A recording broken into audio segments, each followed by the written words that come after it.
Bismillahirrahmanirrahim. Assalamualaikum warahmatullahi wabarakatuh. Baiklah, pada kesempatan kali ini kita akan membahas tentang audit terkait kewajiban jangka pendek.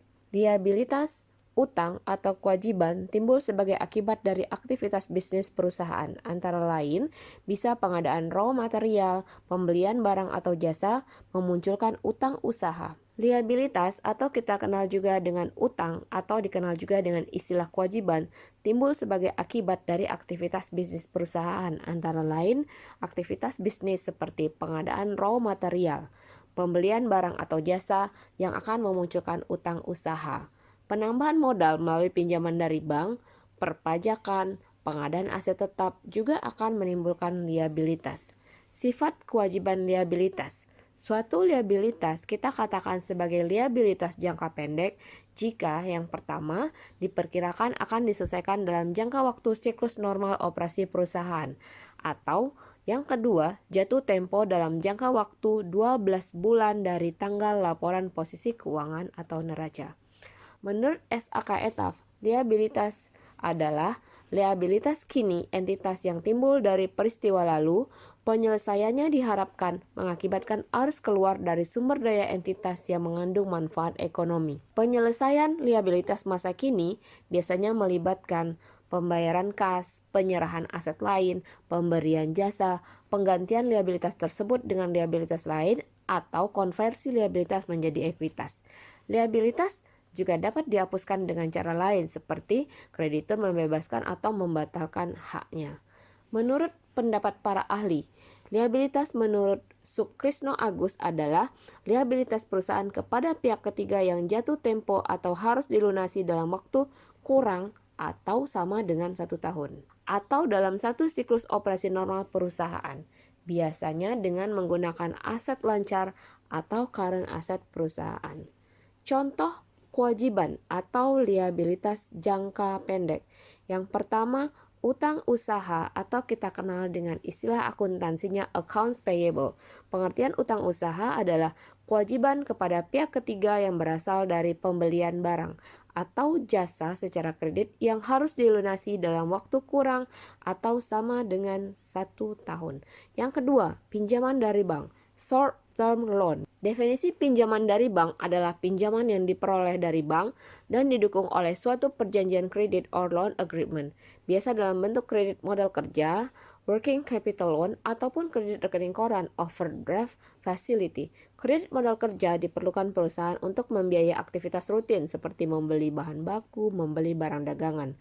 Bunga kredit modal kerja dihitung dari jumlah kredit yang diberikan bank atau kita kenal dengan istilah plafon kredit. Kredit rekening koran juga diperlukan untuk membiayai aktivitas rutin perusahaan, tapi bunganya dihitung dari saldo kredit yang digunakan, bukan dari plafon kredit. Yang ketiga, current portion of long term, yaitu bagian dari kredit jangka panjang yang jatuh tempo dalam waktu kurang atau sama dengan 1 tahun. Per tanggal laporan posisi keuangan atau neraca, bagian dari liabilitas jangka panjang yang jatuh tempo 1 tahun yang akan datang harus direklasifikasi dari liabilitas jangka panjang ke liabilitas jangka pendek.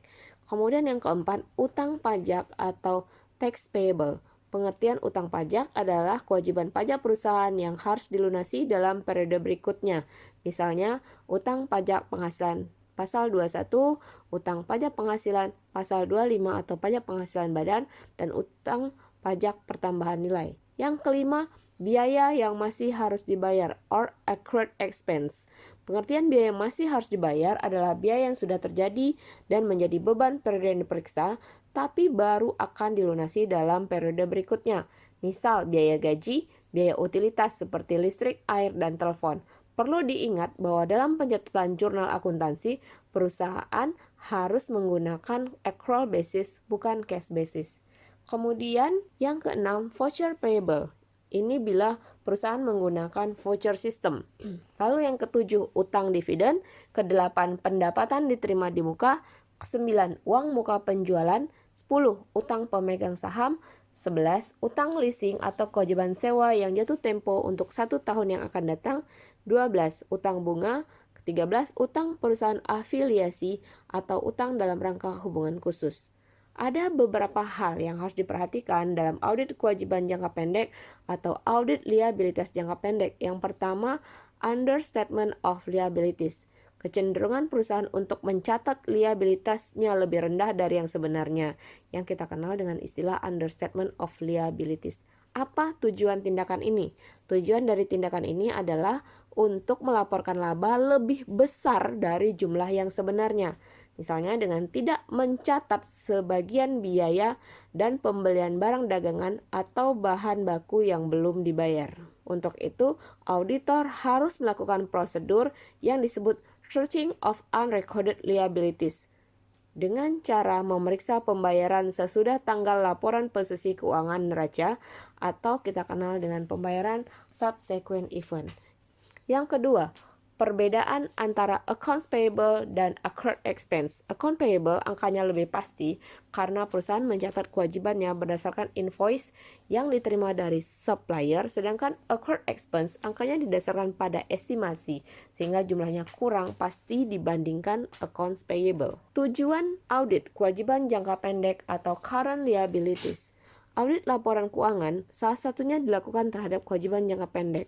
Sebenarnya apa tujuan audit kewajiban jangka pendek? Ada beberapa tujuan audit kewajiban jangka pendek atau audit liabilities. Yang pertama, memeriksa apakah terdapat internal control yang baik atau liabilitas atau utang jangka pendek.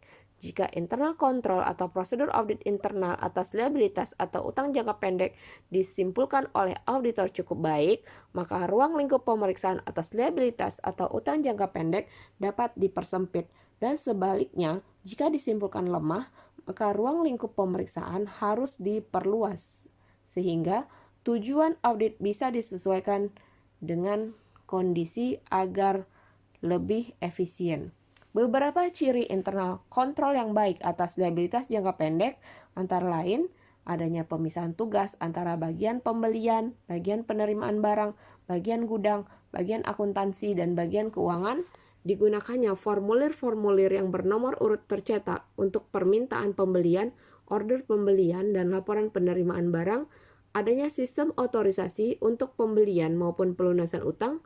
Digunakan sistem tender untuk pembelian dalam jumlah yang besar, dibuat buku tambahan untuk utang usaha, dan setiap akhir bulan jumlah saldo utang usaha dibuat buku tambahan untuk utang usaha, dan setiap akhir bulan jumlah saldo utang usaha menurut buku tambahan harus dibandingkan dengan saldo utang usaha menurut jurnal umum. Jumlah barang yang dicantumkan dalam faktur pembelian harus dibandingkan dengan jumlah yang dilaporkan dalam penerimaan dan order pembelian. Faktur pembelian dan dokumen pembelian lainnya harus dicap lunas. Nah, itu tadi contoh ciri-ciri internal yang baik atas liabilitas jangka pendek. Kemudian tujuan audit liabilitas berikutnya yaitu memeriksa utang jangka pendek di neraca laporan keuangan. Memeriksa apakah utang jangka pendek yang tercantum di laporan posisi keuangan atau neraca didukung oleh bukti-bukti yang lengkap dan berasal dari transaksi yang betul-betul terjadi. Jika utang jangka pendek merupakan utang usaha yang berasal dari pembelian kredit, maka utang tersebut harus didukung oleh bukti-bukti yang lengkap seperti purchase requisition, purchase order, supplier invoice, dan receiving report. Selain itu, pembelian tersebut harus diotorisasi oleh pejabat perusahaan yang berwenang, misalnya manajer pembelian atau manajer akuntansi keuangan.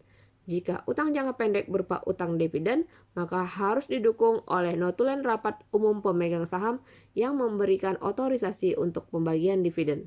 Jika berupa kredit bank, maka harus didukung oleh perjanjian kredit dan notulen rapat direksi yang memberikan otorisasi untuk peminjaman uang dari bank. Begitu juga, jika berupa utang pemegang saham, maka harus didukung oleh perjanjian kredit. Jika ada utang pemegang saham, maka tidak boleh ada setoran modal yang belum dilunasi oleh pemegang saham. Tujuan audit liabilitas yang berikutnya, memeriksa pencatatan utang jangka pendek. Memeriksa apakah semua liabilitas atau utang jangka pendek perusahaan telah tercatat pada tanggal laporan posisi keuangan atau neraca. Auditor harus meyakinkan diri bahwa tidak ada unrecorded liabilities. Untuk itu, auditor harus memeriksa semua perjanjian yang dibuat perusahaan dengan pihak ketiga, memeriksa notulen rapat direksi dan pemegang saham, serta mengirim konfirmasi ke penasehat hukum atau legal consultant or lawyer perusahaan. Tujuan audit liabilitas berikutnya, yang keempat, memeriksa accrued expense. Memeriksa apakah accrued expense jumlahnya reasonable dalam arti tidak terlalu besar dan tidak terlalu kecil. Lalu auditor harus memeriksa dasar perhitungan accrued expense yang dibuat perusahaan, apakah masuk akal dan konsisten dengan tahun sebelumnya. Misal, untuk accrued traveling expense atau biaya perjalanan yang masih harus dibayar, harus diperiksa untuk perjalanan kemana, menggunakan alat transportasi apa, berapa lama perjalanannya, menginap di mana, dan lain sebagainya. Yang kelima, tujuan audit liabilitas yaitu memeriksa apakah ada kewajiban leasing atau sewa. Jika ada, utang leasing sudah dicatat sesuai dengan standar akuntansi sewa. Jika ada utang leasing untuk pembelian mesin pabrik, maka harga perolehan mesin dan utang leasing harus dicatat sebesar nilai tunainya. Selain itu, bagian dari utang leasing yang jatuh tempo dalam waktu 1 tahun yang akan datang harus dicatat sebagai liabilitas jangka pendek. Sedangkan yang jatuh temponya lebih dari 1 tahun yang akan datang harus dicatat sebagai liabilitas jangka panjang. Tujuan audit berikutnya. Tujuan keenam, memeriksa konversi mata uang utang jangka pendek.